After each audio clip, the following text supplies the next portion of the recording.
Ooh, it's cold. It's a cold day today. Welcome to the lab.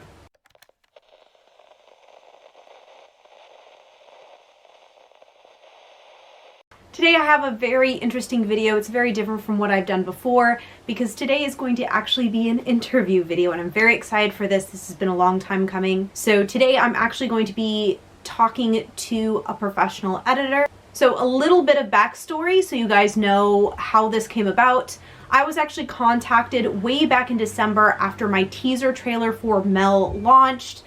I was reached out to by 2Nimble, which is a website that has a lot of editing services available. They were interested in my series and they thought it was really interesting and wanted to talk to me. We had a little bit of a meeting, a little bit of an introduction, and I was totally game to speak a little bit more about editing. And I was really interested in talking about this more because one, it's a series I'm doing anyway, and two, it's not talked about enough in the community. A lot of people have very incorrect ideas and assumptions about what editing is, including but not limited to the idea that editors only do grammar and nothing else. In fact, editing is a massive, massive, giant umbrella, and there's so much that goes under it. So today I'm going to be interviewing one of their editors from 2Nimble, and she'll talk a little bit about where she works as well, but mostly we're going to be talking about her perspective as an editor who is working professionally in a company. As a little aside, even though the company initially reached out to me, I do not receive anything whatsoever from the company. I don't have a sponsorship, I don't have affiliations or anything else. This is the very first time I'm working on a collaboration with a company, and I'm just kind of getting to know them right now. Although I'm very interested in their services, and there might come a time when I do utilize their service as part of my professional editing process that I will eventually get to with my book. I will share that process with you guys when I get there, but I don't receive anything from the company for this. This is something that I wanted to do to educate myself better on editing and exactly what it entails at a professional level. So if you're interested in how editors see this process and the kinds of things that they wish we knew as authors and they wish we were doing more of, definitely stay tuned. I'm really excited to introduce all of you to Audrey Hoisington. We'll go ahead and introduce ourselves real quick. Everyone knows me on my channel already, but how about we get some introduction from our lovely guest over here so everyone knows who you are. Sure. My name is Audrey Hoisington. I am the managing editor at 2Nimble. We are a author services company. So we specialize in getting authors connected with what steps they're looking for next. So you've written your novel or you have a first draft of your novel and you're not quite sure, where do I go from here? We help you connect with editors or get the formatting completed for your book, get it set up for an ebook, anything to get you from the point of having finished your book to getting it ready for publication. That is what we specialize in and what we love to do and help with. Awesome. So for you, you've been an editor for how long have you been doing like editing work, like paid editing work? 11 years. It's hard to believe. Wow. Yeah. That's a lot of stuff that's come across your desk over the years that yes. You've seen some pretty interesting stuff, I'm sure. Yes. Interesting's a really great word for it, for the manuscript that I've worked on. Everybody's got a story to tell, and we love seeing everybody's stories. Some of them are more well thought out than others, but that's okay. It happens. It happens. Yeah. So what does a typical project look like for you then? A typical project is, for us, it's usually an author this is their first time. They're not quite sure where they're going. They've never had their work professionally edited before. They have more than likely looked it over themselves, but we're all human. We're all unfortunately fallible. And when you're so close to your story, as most of our first-time authors are, we tend to miss things, and that's just part of the nature of the beast. A typical project looks like something that has been read through already, that has maybe a couple of notes already in the margins, or the author will let us know, hey, I've already, gone through and had it line edited, or I've had it beta read, and now I'm ready for a copy edit, which means that we're not looking necessarily at content because they're happy with the way that the content is spread out, but they're looking to make sure that their grammar's all there, that they don't have too many commas or periods in the wrong area, that their dialogue makes sense, and just really that the manuscript itself flows. So that's what the typical project looks like. Obviously, we have some that are a little bit more polished where they're like, I've had this edited already, and now I don't know somebody who's good at proofreading, who's really excels at picking out the minute issues or the missed spelling errors that we all have had. Or we have the other side of the spectrum where they're like, I've never had this looked at ever. Merry Christmas. Take it, run. And then those ones, those take a little bit longer to get through because you got to read through it the first time, and then you got to read through it the second time, and then maybe a third time. Typically, do you tend to see most of your customers as being people who are completely new to having an editor, or do you tend to get people through that more often who have already had an editor before and had some kind of experience with the editing process? I would say that most of our authors are new to the editing game. Like I said, they may have had somebody read over it at a beta level, just looking at, how did I like the story? Did I feel like it worked well? Was I bored in any capacity? But they have never, either through lack of not really sure where to go, just never made itself available to them. They've never had it professionally edited, or they've never had a piece professionally edited. We're very lucky to have a couple repeat authors, and they're like, I know what I'm doing. I know exactly what level of editing we need. But on the whole, most of our authors come to us and they aren't quite sure exactly where their book fits in, what slot it needs as far as what type of editing that they're looking for.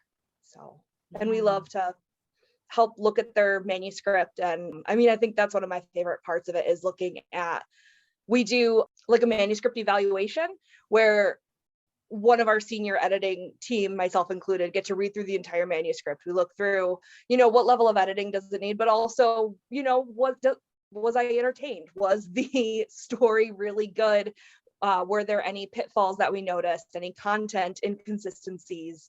And that can be really, really fun because you're getting to read a book for getting paid, which is great. Yeah, that's awesome. So because you get quite a few people who are new to having an editor go through their stuff at all, what would you say is the biggest shock to these newbies to editing? That they might contact you and be like, I didn't expect that, or they need more explanation because they just didn't see that coming? The biggest question that I usually get is, why did I get a comment on my characterization? Or why did I get a comment on how my character was speaking? And most of our, especially first time authors who have never gotten anything edited before, aren't used to a reader looking at their characters in a constructive manner. So they're not necessarily expecting us to take into account the fact that, hey, your dialogue kind of sounds off right now for your character. This doesn't sound like something a 40-year-old man would say. This sounds like something a teenager would say. Oops. So that's usually the biggest surprise. And we do our best to make sure that we're not messing with the author's voice, because the last thing that we want to do as an editor is rewrite it in our own voice. It can be really tempting to want to rewrite something, but we don't want the book to be ours. It's your book. So we're here really just to help. And we make a really strong choice to just help rather than to try and just redo it ourselves. So that can be one of the more jarring responses to getting their work edited, is just why would you touch my dialogue? Why would you touch my characterization? It's because it needs to make sense, buddy. I'm sorry. Yeah, and that's one of the things that I have discussed with a few authors before, of there is, as much as I love beta readers, and some beta readers could probably be editors because they're very, very good. At the end of the day, there is a quality difference between someone who's beta reading versus someone who's a paid editor who's been doing this for a long time, knows what they're looking for, knows what the industry usually looks for. Like those two are very different things. And that's why you should always be very careful if you over rely on only like, you know, beta readers and Beta nothing reading else. versus, Especially if those beta readers have a prior relationship with you, that gets even more muddy, because these people, of course, they're going to love your stuff. They love you, and that's tainted what they say to you, sadly. Right. Yeah, you don't have that rapport with them. Like you want the best for your customers, but at the end of the day, they're a client, and like that professionalism comes first before anything else. Exactly. So it's a very different relationship. Yeah, for sure. So like, what about, so like many authors, they should double check like research. If their book needs some kind of research, double checking things is always good. But I'm kind of curious, have you ever come into a problem where it's obvious the writer over researched something? They went too far off the deep end. Does that ever happen? Yes. Yep. Those are, yeah, like I said, you have two sides of the spectrum. People who go way over and people who don't go over at all. Not even coming close. We call it the kill your darlings element, which it's very clear that the author has done a lot of research. They know exactly the type of machine gun or the type of, just like coming off the top of my head, the type of weapon that's being used. And they're going into intricate detail to let you know that they know exactly what's going on, which is fantastic. I love that they get so passionate, and I like getting to see and learn that. But it really, it gets to be a case of slowing down the pacing of the story. So sometimes if you go a little crazy with your research, it's that conversation that the editor and the author have to have of, you know, this is fantastic. I've learned so much about what an AK-47 can do now. I didn't need to know any of that, but I do. Thank you. But your reader doesn't need that information. Need to know the exact layout and temperature of the setting that you have provided, because that doesn't, it's okay that it's 47 degrees out. We don't need to know that. We need to know that it's cold or chilly, not humidity of 30%, chance of rain 20% at 2:00. Yeah, and I think that might just come down to, I think some new authors have seen some of the more veteran authors. And I think there was one, I can't remember which author it is. I think he does thriller books, but he is known for doing a lot of research. He'll have binders full of research, and he'll just talk about how you can take it out later. But I think that's kind of given the impression to very young people that, oh, I need to have that binder of research. It's like, well, not necessarily. Like, like maybe for a thriller where those points might come up later in the story. Right, exactly. But if you're writing like a rom-com, probably not. You probably won't need to know the exact brand of Rolex and who can repair it and who can't and who's certified and exactly how it works. It's like, that's kind of nice, but she just got a Rolex for a gift, and you can just move. Right, exactly. Exactly. Or we don't need to know what the menu is every night of the week of your protag's restaurant that they work in, because at the end of the day, is it going to come in handy? Yeah. No. Unless somebody's allergic. If it's going to be used later. Yeah. But if it's not going to be used later, it's junk info. Yeah. Exactly. For sure. Exactly. We get a lot of that with the first level of editing, which is our developmental editing. So that's taking a look at just the content of the story. And that's generally a pretty first draft, rough draft, something that's hot off the presses. The authors let it sit for a while. Maybe they've taken a look at it. But usually with a developmental edit, that very first go that you're having somebody look at it, there's a lot of extra information that either slows your pacing down, or it gets a little confusing because you're not thinking when you're writing it, how is this information going to affect my reader? You're thinking, oh, they're going to eventually need this information, or I have done so much research and I know everything that's going on, so therefore I want you to know, which is great, but it can really mess with your pacing. So yeah, especially with info dumps, which are like the bane of every reader's existence. Yeah, you know, you're 2 pages in and it's like, oh God, 3 pages of world build. Yeah. And you're like, do I The really prose need is a this little right now purple. though? Do I need it right this second? Or can we just like, can we give me bits and pieces? Can we give us fun size packages of this information, like longer? Because I Sprinkle got them stuff in. to do. Yeah. I want to know your character. I don't need to know where they were born, what the star sign was, unless I'm going, that's really important. They're the chosen one. In which case, that's great. But I need that in like a sentence.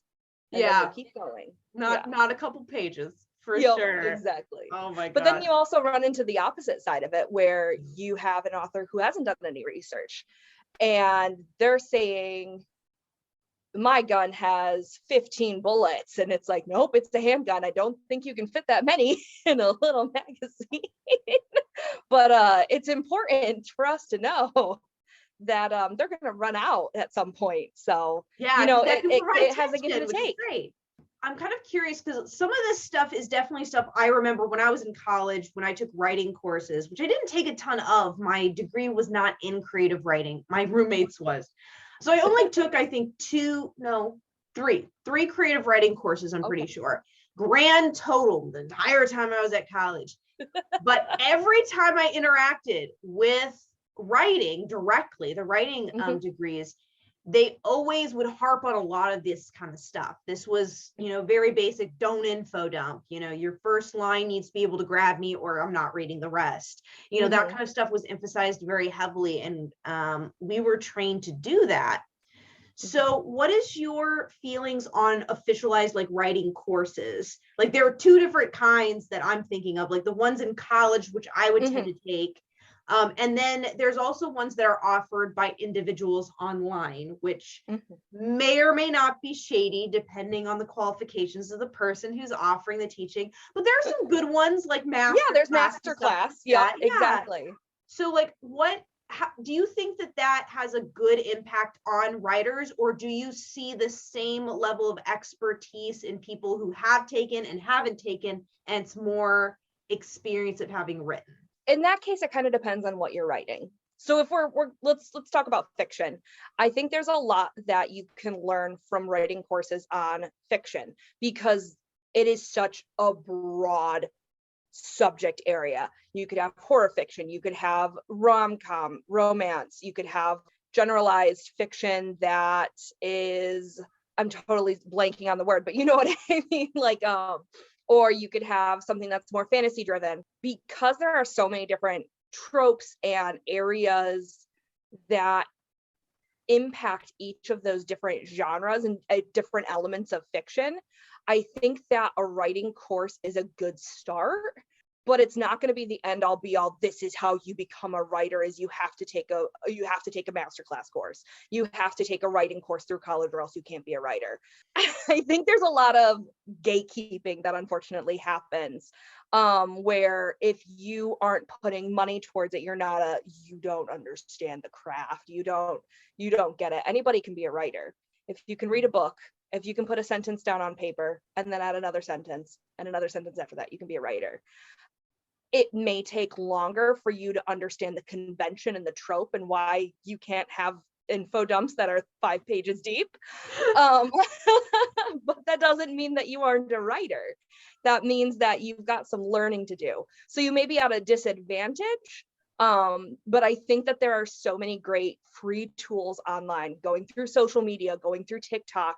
You can get books from the library about how to write. I mean, every genre I can think of, even weird fiction, like fiction that is, I'm thinking of China Mieville or Jeff Vandermeer, fiction that's just kind of strange and funky and it doesn't really have rules that we know of.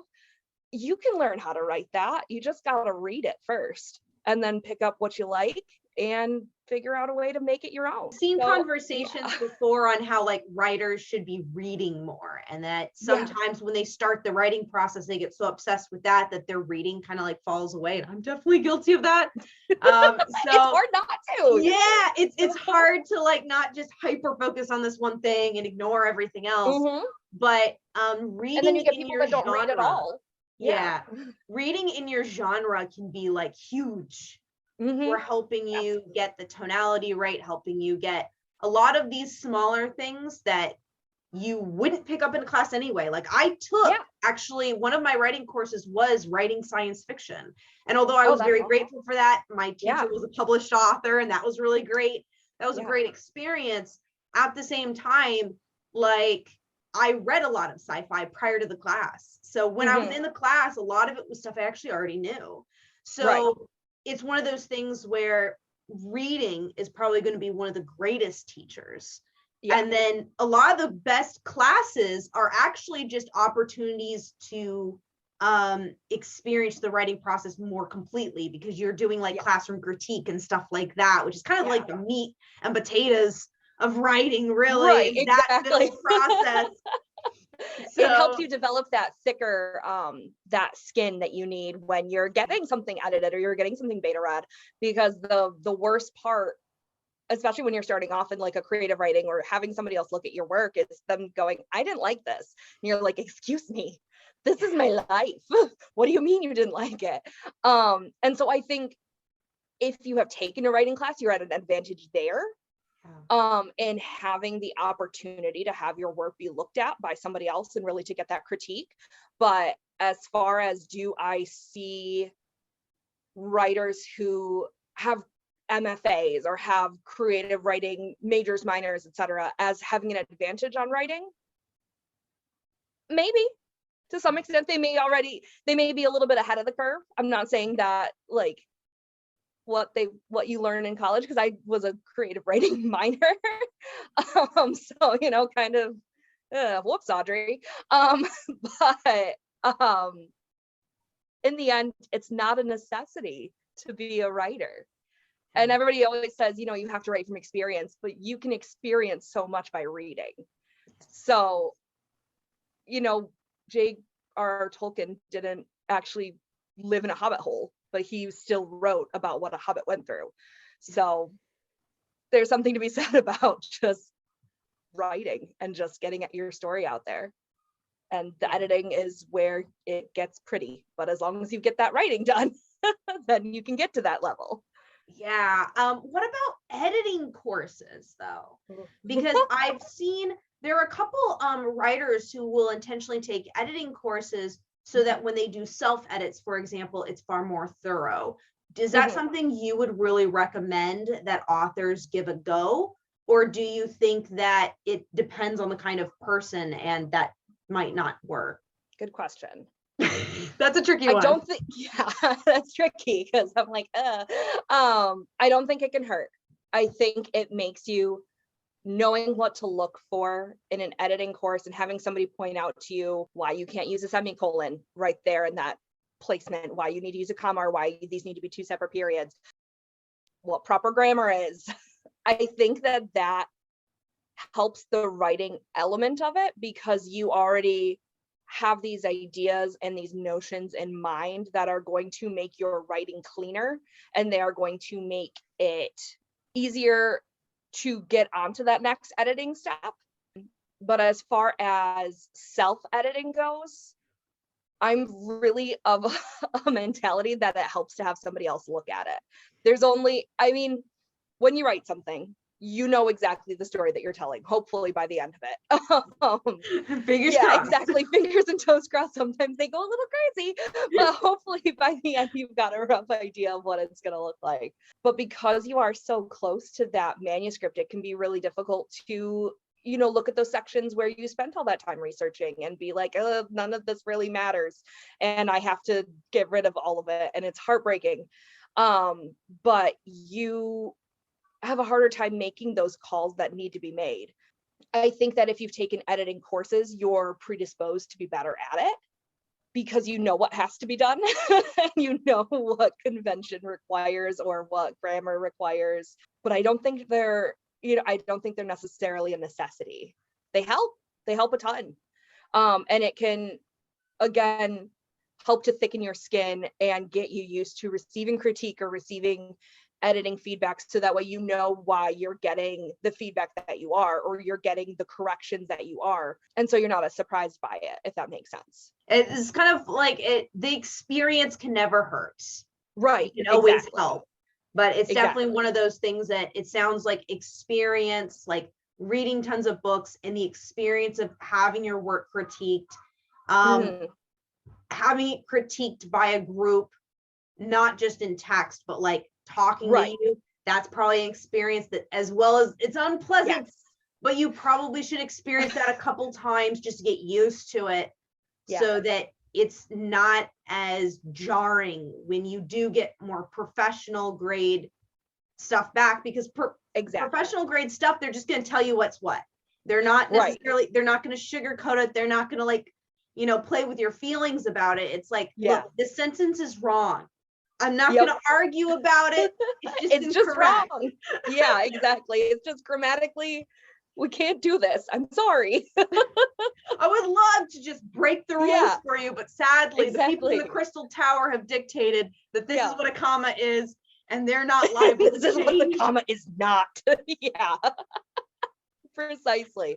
Well, and with everything being so internet based, you really have, it's not that you only have one shot to like make a good impression, but you want your first impression to be really good, especially if you know you want to write more than just one book. So you want your books to be out there, you want them to be as clean as possible, but you might have a little harder time accepting that critique about how to get it from the rough draft to the clean draft if you've never had somebody talk to you and tell you, hey, love you, this needs some work.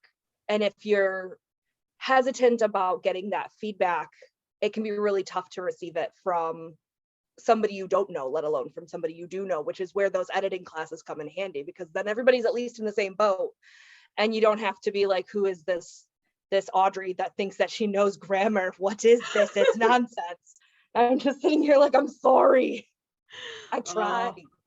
Yeah, and some of our critiques we would have in the classroom, we had some interesting discussions over certain things. So yeah, I can only imagine that does not change when you become a professional editor. Those discussions probably get more intensive. For sure. Oh my God. We love all of our authors. We're grateful for all of them. And really, there's something fantastic about getting to take somebody's first book and really make it shine and polish it up. But, you know, there are the times when you mean to say shift and you forget an F, and then it changes the meaning completely. And we just have a good giggle and we move on from there. Everyone's got their typos. Yeah. Exactly. Well, typo mistakes are really fun. Exactly. I've had some fun ones in text. So do you have any like do you have any key elements or things that you wish, like techniques that you wish authors would start integrating into their work sooner, that you like wish authors did more of? This is a favorite of mine. I change my font when I am editing something, especially if it's my own. So I'll go from Times New Roman to Calibri or Helvetica or something else, because looking at it in a completely new light without the familiar font that I've been staring at for however long I've been working at it, it really changes how your eyes pick up on grammar mistakes or how they pick up on punctuation errors. Same with changing the font size. I don't recommend going smaller. I recommend going larger, if anything, just by like a couple points, because it really helps to make everything that much more glaringly obvious, as painful as it can be, because you're like, oh my gosh, I'm such an idiot. How did I miss that? But that's at least what I found personally is the biggest success. I don't recommend changing your font to Comic Sans or Wingdings, because that just won't do anything for you. No, but you know, Comic Sans is good for people who have reading disability and stuff like that. Yes. And or if you're teaching, like I use it all the time in the classroom. All the time. For language learners, it's easier. The A is not the funky A, it's the normal A. It's the normal A. Oh, okay. Good to know. But whenever I get a test or something in, and it's official, curriculum, so I have to use it, and they use the weird A, I just scream inside. I'm like, guys, because we don't write it that way. If you're handwriting English, you never write it that way. And with the little, some of my kids have started writing it that way because they see it on the test, and it's very confusing to them. Yeah. So yeah, I hate that thing. The G as well is kind of funky looking. So both of those letters just enrage me. I'm so sorry. So common sense is good for the classroom, for children, not for your manuscript. Not for your manuscript. No, I don't recommend papyrus either. It's great for titles, not for a whole text. Papyrus. Oh my gosh. It's just that so brings thin. me back. That brings me back. Yeah. Live journal days. Live journal. Oh. I just you're bringing how up old I am. I'm trauma. sorry. Bringing up trauma. Good points. That's an excellent trick. I hadn't heard that one. I had definitely heard the trick of like reading your stuff out loud to yourself and recording it. But that's an excellent, like probably easier one too for people who maybe they live with a lot of people and they're very self-conscious about reading stuff out loud. That trick with the font is probably a lot faster. So that's an excellent trick to use. Also listen to it if you aren't comfortable with reading it out loud, putting it in a text to speech like program, so that way you can just listen to it and listen to the computer. They've got a lot of really good ones that actually take pauses where they need to. And so you can hear where you need a comma or you need that to be a separate sentence rather than being two sentences. That can be really helpful. And you can listen to that while you're doing the dishes or cleaning or walking your dog. So that can be kind of a time-saving way of getting around that. I'm going to read this out loud. But yeah, reading it out loud is tough. It is. It can be devastating sometimes. Yeah, I sometimes forget about the text to speech options because like I remember the early days of them in the early 2000s where they were horrendous. Terrible. Which was actually, it was kind of funny in a way because if you gave them like song lyrics, it was like no inflection. No, it's so already got low. But now they've actually gotten really good. So that's a really good trick as well if you have access to it. Using those kind of programs can be great. Grammarly, I don't feel like enough people use that technology. It is an AI and it is not perfect, but it is a program that the more people use it, the more intelligent it gets, which sounds like I'm talking about like the Terminator or the Matrix. The more I like say that out loud and I'm like, ugh, but is Skynet awake? But whenever we have somebody who they're not looking for a developmental edit, but they are looking for a copy edit, and we take a look at their manuscript and it's just like, oh, this is just a little too rough for that level of editing. We always recommend just run it through Grammarly. Grammarly is going to catch a lot of the big stuff. It's not going to catch necessarily everything because there's only so much that an AI can pick up. It's not going to pick up all of your grammar issues or all of your syntax problems, but it is going to be a really great first look over. And you can take it chapter by chapter. And as you're taking it chapter by chapter, just really looking over it or listening to it on that text to speech reader while you're going through the corrections can help you to listen to what's going on and then also see where you may have missed that comma or where Grammarly is suggesting something. Which that will give you the reason why you need it. And then also you can hear why you need it at the same time, if that makes sense. And actually, I actually use Grammarly and have for a long time. I've actually been using like different AIs for years. I remember back in my Windows 95 having this tiny little like program that was like open source program. And sometimes it was good. And other times it was like, what are you doing?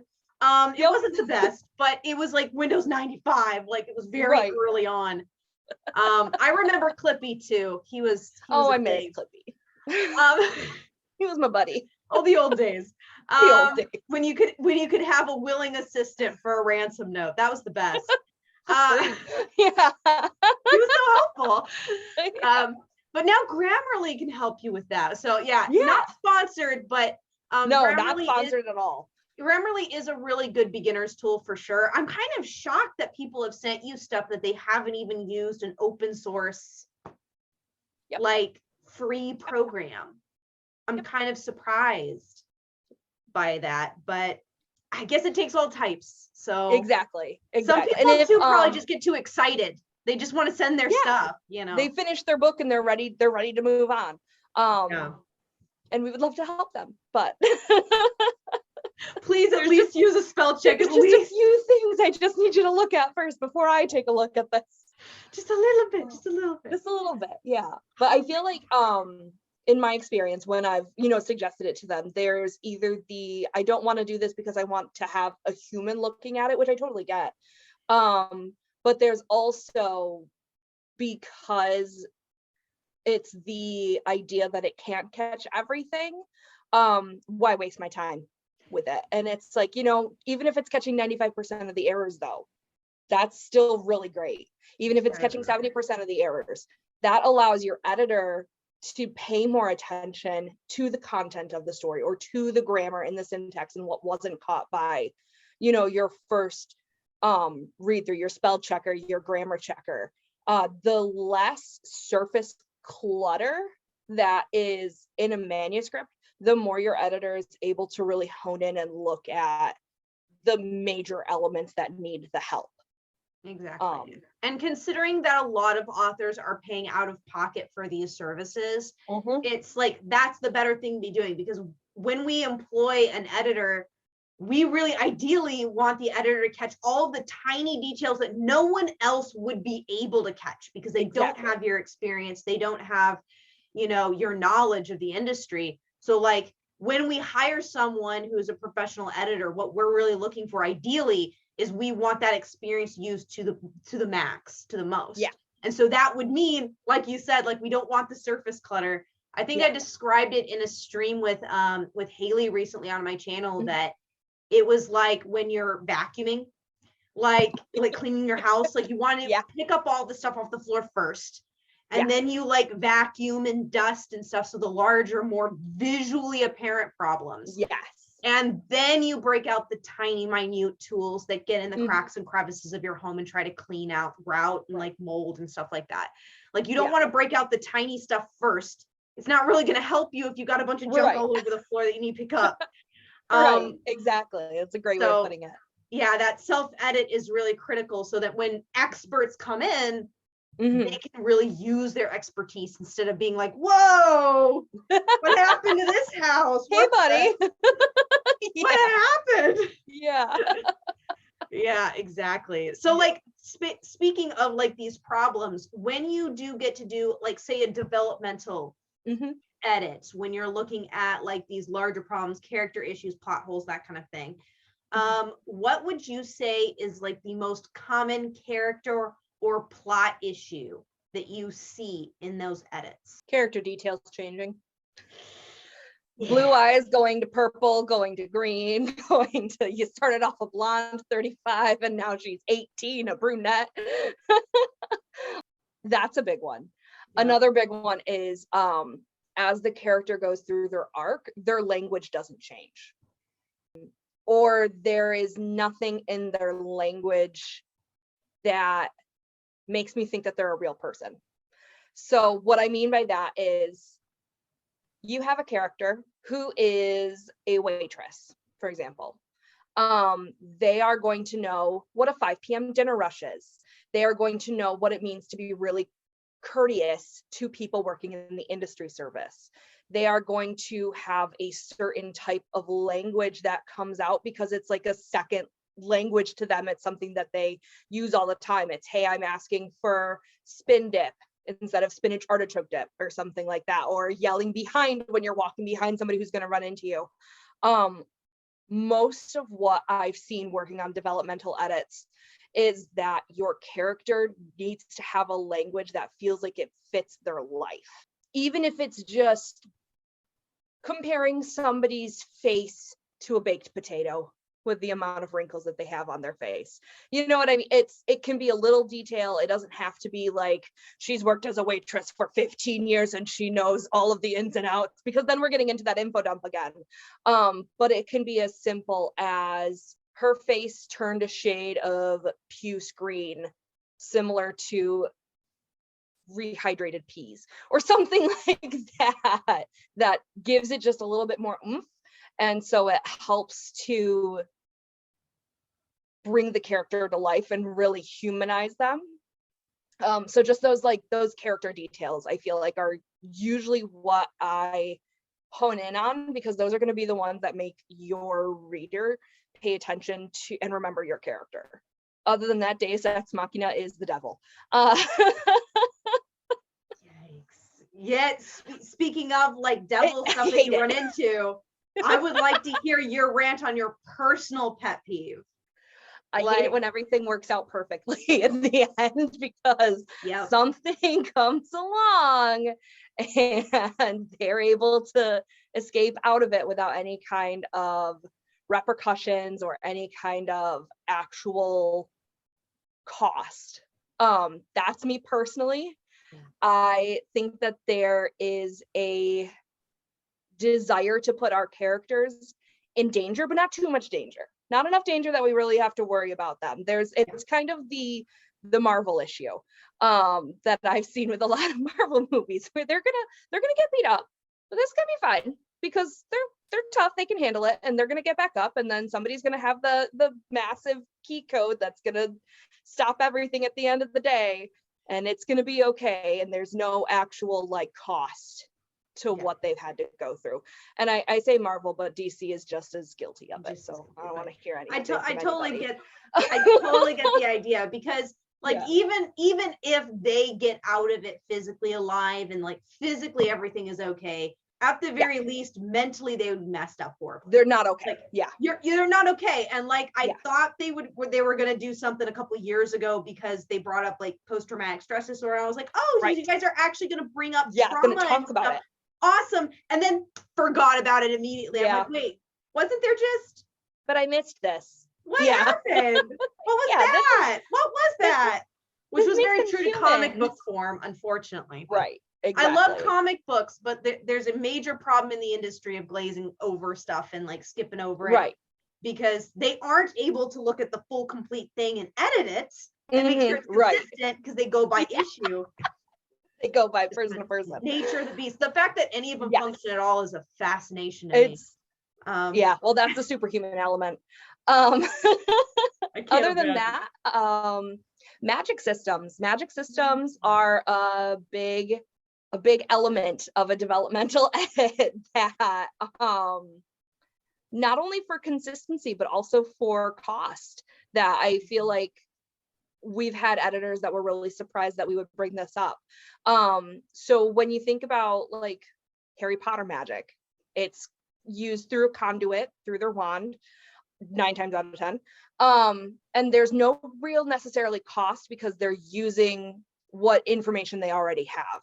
What gets me is a magic system that has cost and has a requirement behind it that your character really has to determine, is it worth it to use this fail-safe way of getting out of whatever's going on, or is it worth it to try and think a little bit harder and really, try to maximize saving my magic so I can save part of who I am. That's where we have a lot of Deus Ex Machina coming in, where they'll develop a system that has a requirement. You have to give up, a memory, or you have to give up a part of yourself, but not at the end, because at the end you have to be whole and it'll be fine. And so that lack of follow through can be really disheartening as a reader for me personally, but also can be a difficult talking point, because the author has figured out how they want everything to end. And it's like, you can't establish a system that has requirements that suddenly those requirements don't matter at the very end of it. Because you've made a promise. Because exactly. The promise to your readers at the very end. Exactly. So that carry through can be a really difficult one. And that's again where the wants to have that magical keyword or the the chip that you insert into the program that makes everything go away, can really be disheartening as a reader, because we had such a great buildup and we were going to have to deal with the ramifications, and then it's gone. Man, Personal yeah. pet peeves. I can totally see that for sure. Yep. I remember, like, I can't remember what it was, but I feel like it was it was the Inheritance Cycle series way back when. Okay. That was the Aragon series with the dragons and stuff. It was very big in Paolini early 2000s, like mid 2000s, I feel like. I hate read those books because I hate them, and they have the inconsistencies that you're talking about. Because like the dragons, like that one scene, the dragon had barbed tongue, and another scene it just licked someone's face and nothing happened. And I it was was like, fine. wait a minute, wasn't there? Yeah. Didn't it rip her skull off? Like, so yeah, those problems, that's consistency is a real issue. But there was also Do Ex Machina, and at the very end, like they built up this very evil villain that could like break your brain and stuff like that. Right. And then at the very end, the hero was just like, but like just redivert pain to him, and like he would magically stop. And it's fine. Like, it just feels a little too, it's not fulfilling, because I think we as humans, we want everything to end well. Like, I think that's a definite characteristic of humanity, is that we want these happy endings, because we've seen the hero go on their quest and we want them to end up different and changed when they get back home. But that key element that forces them to change is usually the pain. As terrible as that is, or the cost, or the difficulty that they have to get through, that ends up taking something from them or changing something inherently in who they are. And so I think a big aspect that gets forgotten is that last half of the arc itself is, you've been changed, so now you have to commit to that, and you have to show that, and you have to actually let your characters get hurt. Yes. Something had to be released in order to gain something. What was the thing that was released? And that you kind of learn in a writing group or in like a writing class, but really you can get that from reading a lot too, and realizing what the heck did I just read? Reading a lot. And I feel like it does kind of get a little easier with time. I feel like when you're really young, because like if I'm just thinking about my own short stories, I was far more reluctant to like leave opportunity for someone to get hurt, like leave something more open-ended, leave something like not completely finished when I was a younger author. And then as I kept writing, I realized that I could distance myself from my characters a little bit more and allow them to make more mistakes, allow them to get into petty arguments that are going nowhere. For the character, like it shows a problem that they have, and it's good for the story, but from the character's perspective, it's just like beating their head against a wall. Like those things were necessary, but I feel like that's something that unfortunately you kind of have to just keep trying more and more characters until you realize that you can allow these characters to go through horrible things and permanently change at the end. I think sometimes we fall in love with our characters and we really enjoy them. And where they are. We don't want them to change. But the thing is, like, you need the character to change. Otherwise, why is there a story? And why are we here in the first place? You need to figure out what, I think I was listening to a podcast and they were talking about when you're developing a character, you want to figure out what your character wants, what they're afraid of, and what are they willing to do to get to where they want. And because we don't necessarily want our characters to be bad, unless you're writing an anti-hero and you specifically know that. But most anti-heroes, I feel like, oh, they're still so good, but it's, they're still kind of doing some bad things, but they're not that bad. They could be worse. They're not as bad as the bad guy. But like, your character needs to have that moment of, I need to get from point A to point B, and what am I willing to do to get there? And how is that going to change me making that decision? I totally 100% agree. And it's something that you just I feel like that's one of those more of the reading, more the experience is going to teach you more than a class. Because I feel like teachers will always tell you that in creative writing classes. Yes. But you won't really digest it until you start like writing a lot, and then you're like, oh yeah, this is something I should be doing. Right. Yeah. Or if you read a book where you haven't been wholly satisfied with that ending. I always find those books to be the most helpful. So I'll go back through my Goodreads and look at the ones that I gave 1 or 2 stars and be like, okay, well, why did I not like that? Where did I sense that book was missing something? And, it could just be that it wasn't to my taste, which has happened, I guess. But usually if there's a book that I'm not 100% racing to finish, there's a reason for it. And I can learn a lot more from those books than I even can from some of my favorite books, where I'm like, I'm just enjoying the heck out of this. Like, I'm going to read this for funsies and it's going to be what it is. Whereas a book that I'm not enjoying as much, there's more to be gained from that, because I can look at the characters, I can look at the plot arcing, and figure out, how would I do this differently? And then how can I take what I would do differently and put it in my own work? Or how can I take what I've learned from this book and help another author avoid that? Because that's not necessarily just a one person mistake. Like the lack of a character arc following through, or missing those key details of what does your character even look like? Yeah. So like, and that's where that reading really comes in, but not just reading, but like reading as an author, reading critically. And I actually have had people that have gotten mad at me because I read books that I don't like sometimes, and I follow them through and I read them all the way through, especially if they're indie authors. I do follow it through. I finish it. And I don't have to, like, I'm not saying that's horrible if you like, drop a book, like it happens, it happens. But the reason I do it is because, like you said, it's like, I'm learning. I'm yes, it's not working as a book. I don't enjoy it, but I'm trying to figure out why. Right. Why don't I enjoy it? That why question, which you hate when you're in high school. Every time a teacher's like, well, why do you think that? Well, why? Oh my gosh. Why did they choose blue curtains instead of red curtains? I don't know. But that why is really important to, like, why don't you like it? Why isn't this exciting? Why is this character annoying?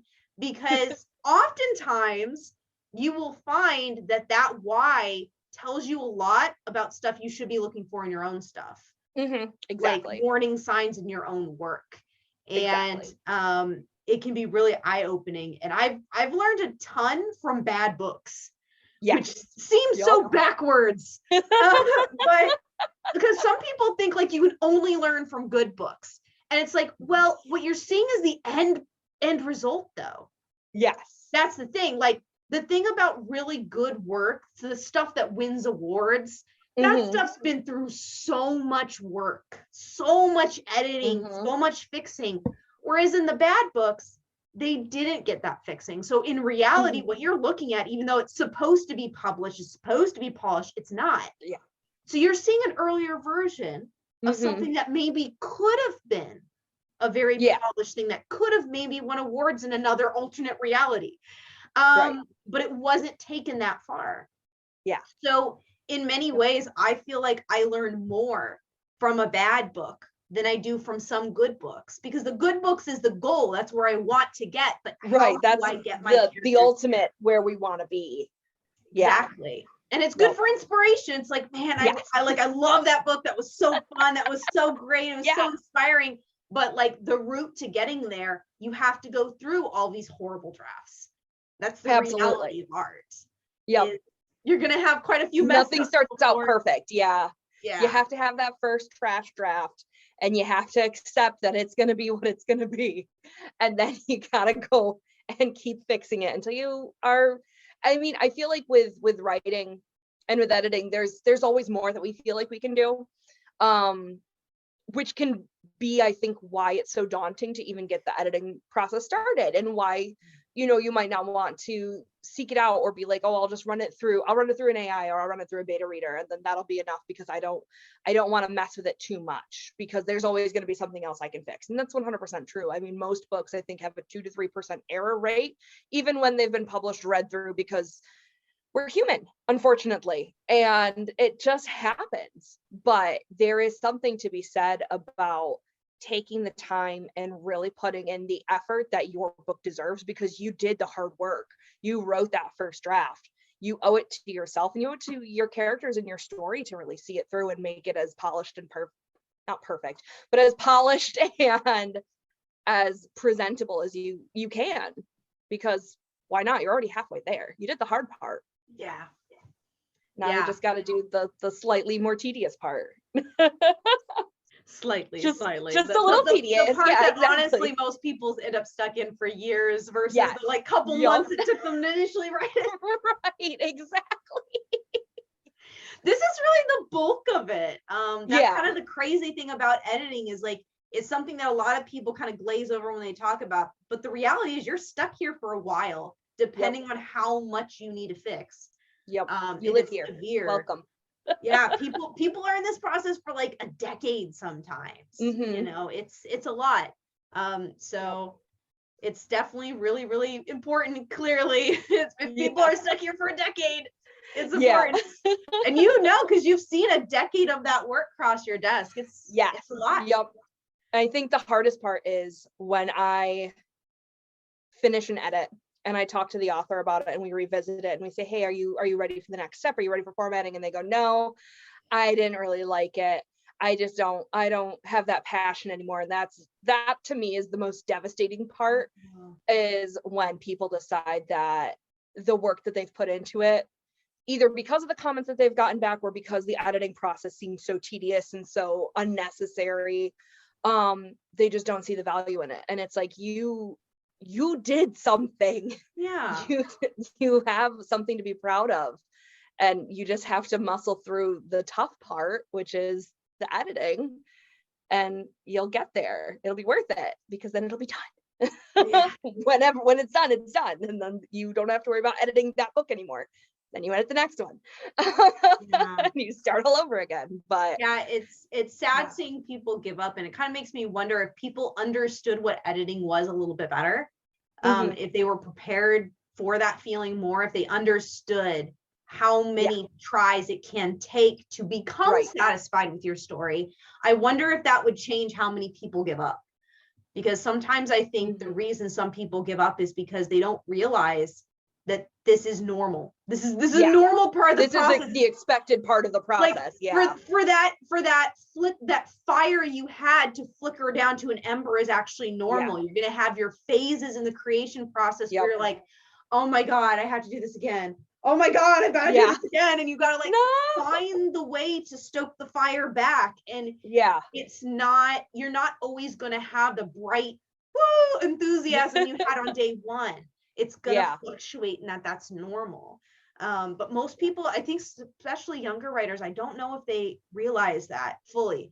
So I think that's kind of the hard part for like people who have been writing and editing for a long time. We kind of are trying to let them know, hey, that's normal. It's okay. It doesn't mean you're broken. It doesn't mean your story's beyond repair, beyond help. Right. You're not broken. It's just, this is natural. This is a natural part of the creation process. Yep.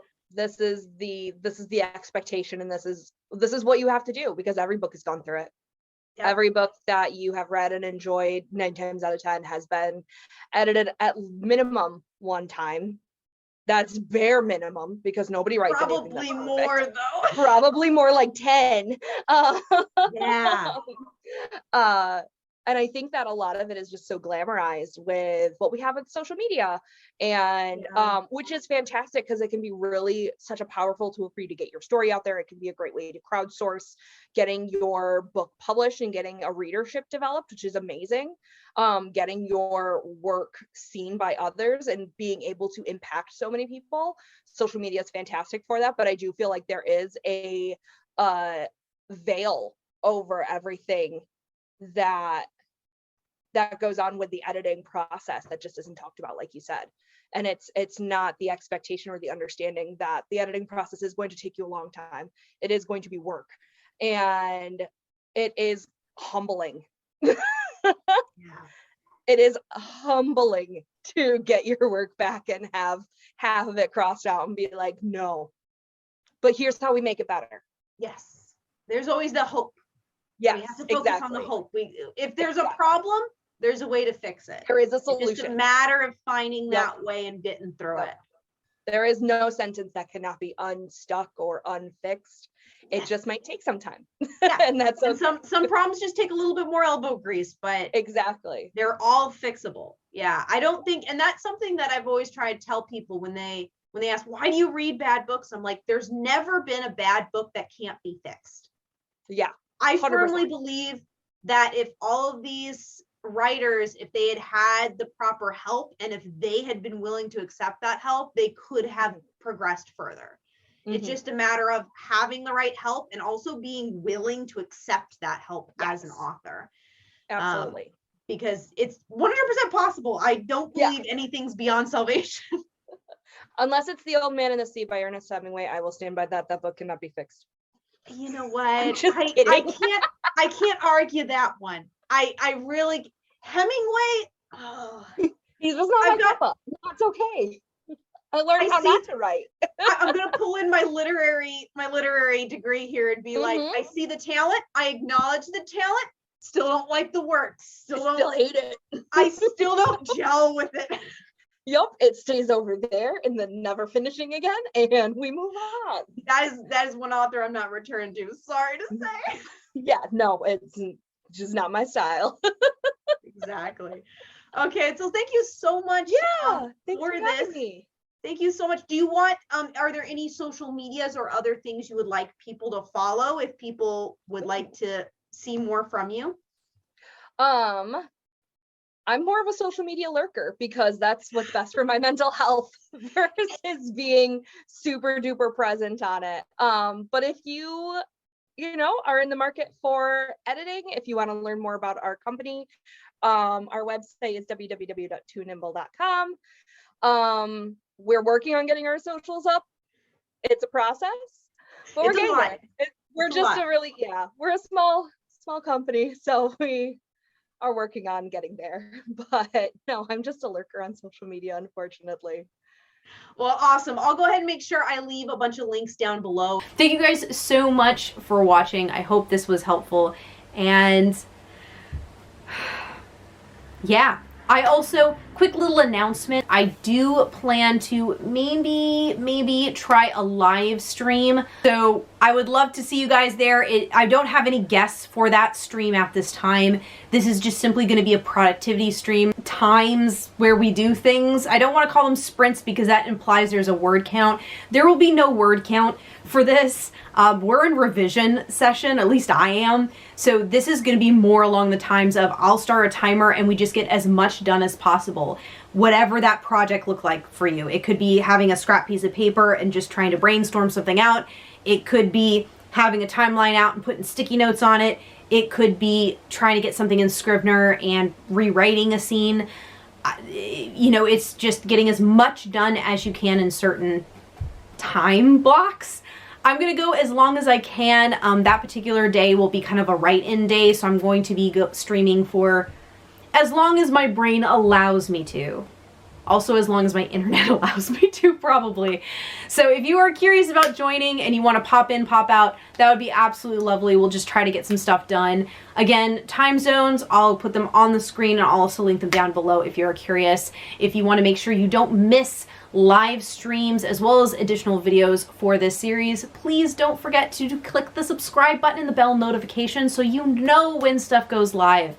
And also, please comment and like videos. That really helps things show up in your algorithm more commonly instead of sporadically. It really helps you see my stuff. And thank you guys so much. I hope this was useful. And if you have more questions you would like to hear editors talk about, especially a freelance editor, please leave them in the comments below because, again, I am looking to maybe see if I can interview a freelance editor next, but it might take me a little bit to get to. But that's the next interview I'd like to do. So thank you guys so much for everything. I loved having this experience. This was really fun and educational. Thank you guys so much. So from the labs to you, I hope your time with us has been productive.